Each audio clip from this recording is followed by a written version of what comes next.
April 1st, Uncle Sam sent us a good April Fool's greeting. Over 1,300 pages of greeting that we've been waiting 8 or 9 years for. And there's been lots of talk out there since then. The final rule was published in the Federal Register on April 11th. And there's still a lot of discussion out there.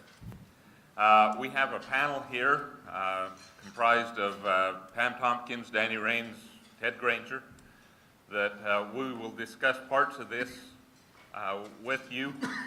But what we really want to stress at this point, with the amount of information that's out there from the Federal Register, that it is the best guess that the panel of IP experts, which is more than this panel here, can put together as far as new information, what we need to know.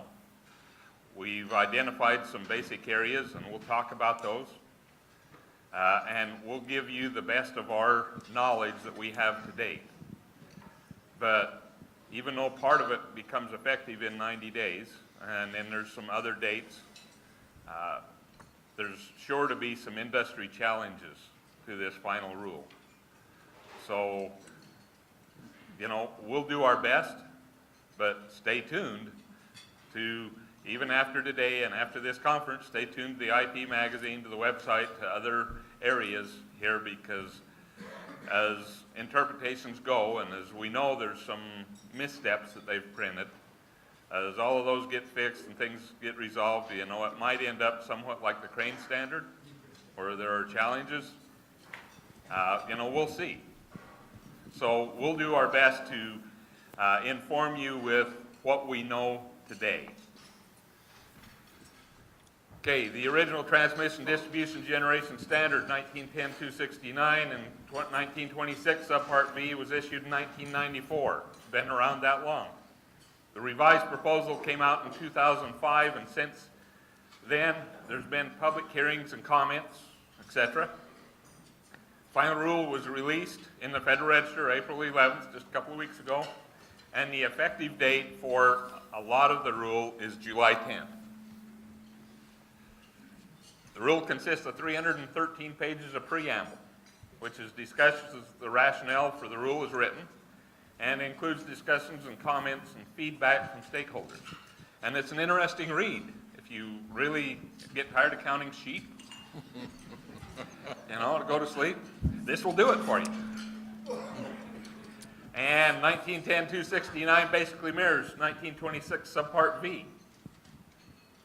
And much of the language has changed, even where the rule has not. OSHA's modified language in many areas to both improve performance language, but also to raise awareness and emphasis of the employer's responsibility for worker safety. An example rule is 1910-269 Q2-7. The old rule, pulling lines and accessories shall be repaired or replaced when defective. The new rule states the employer shall repair or replace defective pulling lines and accessories. It says the same thing, they just say it a little different. And you'll see that continually in there. Utility is now host employer, and contractor is now contract employer. Well, before I go on to that, there's another thing, another phrase that you'll see over and over in the new rule, and it's the employer shall ensure. And you're going to see that many, many times in the new rule. And what that means is pretty deep when you think about it. So be prepared for that phrase to come up over and over again. Now, the compliance dates, other than the July 10th of this year, for the arc flash hazard analysis, the compliance date today is set at January 1st, 2015. Excuse me.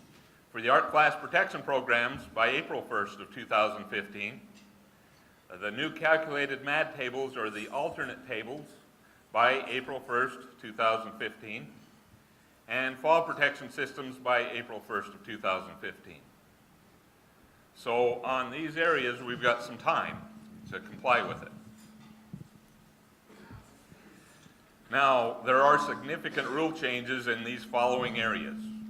in training, fall protection systems, hazards of electrical arcs, work boots, minimum approach distances, and host employers and contract employers. Those are the big significant changes. So what we're going to do here with our panel, and what we're going to do is, as far as how all of this works out today, because of the limited time that we have in that, one of our panelists is going to take one of each of these subjects.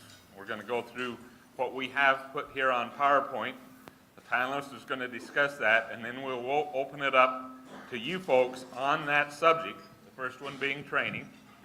We'll open it up to you folks for a few questions. And then we're going to have to cut it off at some point and go to the next subject. Okay? That's why this afternoon in the roundtables we're going to try and discuss more questions and more things in depth, because we do have a limited amount of time here to get through this, and this is a big deal for all of us.